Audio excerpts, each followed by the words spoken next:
be making walnut, date and apple loaf. In the bowl we have 6 ounces of sugar, 4 ounces of butter and 2 eggs. I'm now going to add 8 ounces of plain flour with 1.5 teaspoons of baking powder.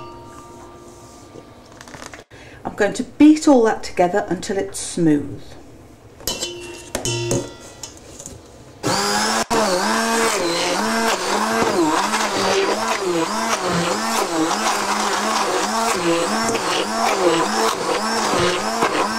We want a fairly wet batter, so we need to add a couple of tablespoonfuls of milk at this stage.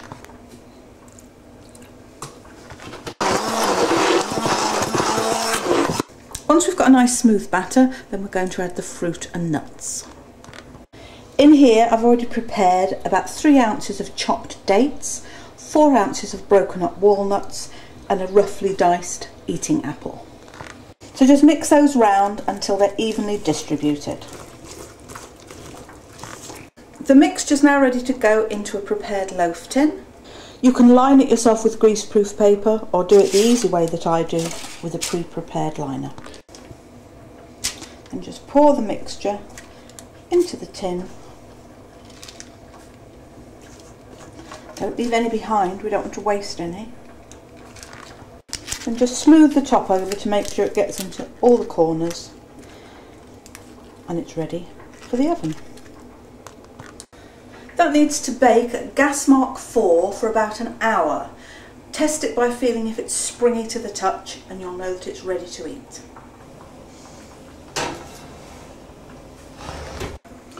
While I'm waiting for the date and walnut cake to cook and while the oven's on, I thought I'd make some cookies as well. So next I'm going to do some cranberry and almond cookies. In the bowl we have 3 ounces of softened butter, 3 ounces of caster sugar and 4 ounces of self-raising flour, to which I'm adding an egg yolk. I'm going to beat that together, but this time we want a stiffer paste.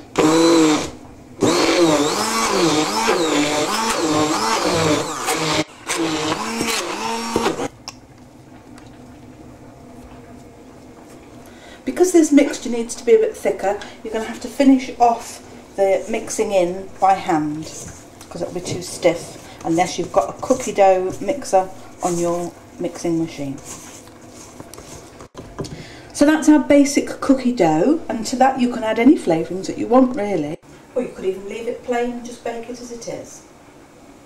But today I'm going to make cranberry and almond cookies, so I'm going to add a couple of ounces of dried cranberries to the mixture.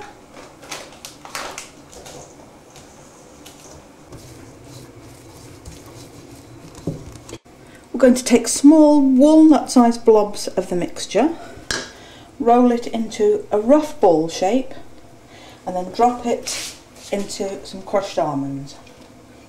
I'm going to roll that round in the almonds just to lightly coat it with almonds and place on a baking tray. I've used a silicone tray liner, but you could just grease it and flour it or use greaseproof paper or silicone paper to save the biscuits sticking to the tray.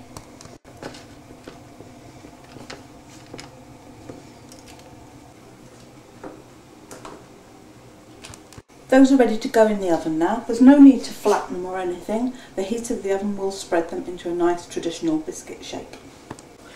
Gas mark 4 for about 15 minutes so they can cook alongside the walnut loaf. Just one word of advice regarding the ingredients. If you're making these for very young children, I wouldn't advise putting nuts in them. Use some other fruit or just cranberries on their own, or just cook them plain.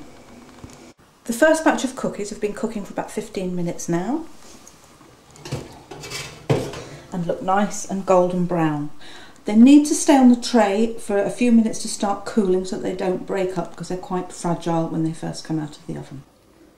And there's our cranberry and almond cookies ready to eat, fresh from the stove. Don't leave them to go stale too long. Right. The date and walnut cake looks cooked, nice and brown all over and fairly springy to the touch, but I shall just use my cake tester to make sure it is cooked all the way through. So that's ready to eat now, but we're going to leave it in the tin to cool down so that the cake doesn't fall to pieces while it's still warm. Thanks for watching again. Hope you've enjoyed a look at some home baking and hope you'll try the recipes out soon. Get back to me and let me know if you enjoyed them.